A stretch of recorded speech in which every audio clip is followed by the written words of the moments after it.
చలికాలంలో వెచ్చగా ఉంటుందా ఎండను చూస్తే చలి వేస్తుందా ఓహో,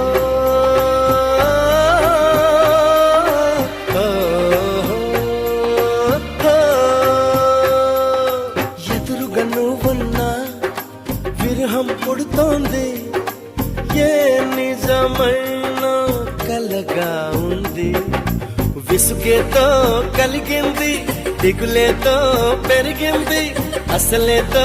జరిగింది మతి కాస్త పోయింది